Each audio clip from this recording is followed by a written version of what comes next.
जापानी गृह युद्ध के दौरान एक सेना अलग-अलग गांवों पर नियंत्रण करती जा रही थी। ऐसे ही एक गांव में जैन गुरु को छोड़कर बाकी सभी लोग जा चुके थे।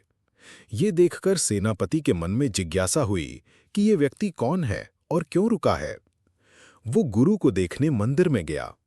सेनापति चाहता था कि जैन गुरु उसकी इच्छा के अधीन हो जाएं, लेकिन जब गुरु नहीं माने तो उसने तलवार निकाल ली और घमंड से कहा, बेवकूफ, क्या तुम ये नहीं देखते कि मैं ऐसा आदमी हूं जो बिना पलक झपकाए तुम्हारे ऊपर तलवार चला सकता हूं?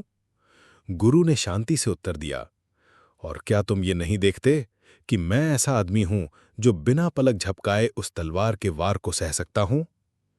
यही है सच्ची स्वतंत्रता, निर्भय रहना। बुद्ध भी कहते हैं कि बुद्धिमान व्यक्ति भय से परे होता है, और जब वो भय से मुक्त होता है तभी वास्तव में स्वतंत्र होता है। यही संदेश ये जैन कहानी भी देती है, क्योंकि जब तक हम किसी चीज से डरते हैं, हम उसी चीज से नियंत्रित होते हैं। जब तक हम तलवार से डरते हैं, उसके पीछे हमेशा एक अत्याचारी खड़ा होगा जो हमें नियंत्रित करने की कोशिश करेगा। लेकिन निर्भय मन वास्तव में स्वतंत्र है।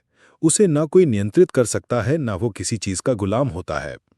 अब सवाल है कि क्या हम अपने मन के डर को हमेशा के लिए दूर कर सकते हैं?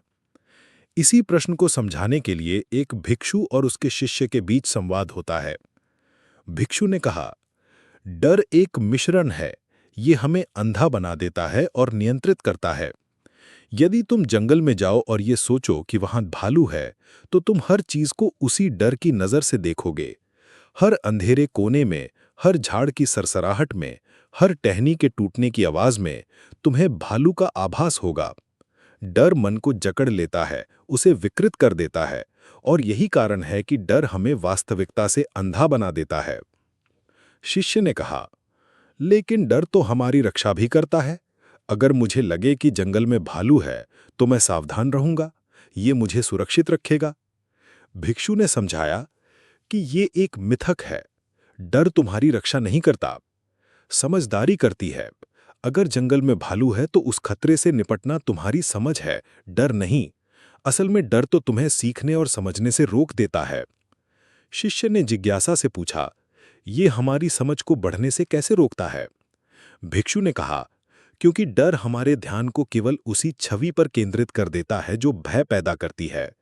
अगर तुम डरते हो कि कोई तुम्हारा पीछा कर रहा है, तो हर गली, हर कोने, हर आवाज में तुम्हें वही आभास होगा। यही डर मन को संकुचित कर देता है और तुम्हें नई चीजें सीखने से रोकता है। शिष्य ने फिर पूछा, तो डर को दूर कैसे करें? इसे दिमाग से निकालें कैसे? भिक्षु ने कहा, डर को दूर करने के लिए उसकी जड़ तक जाना होगा। डर की जड़ है भविष्य की कल्पना।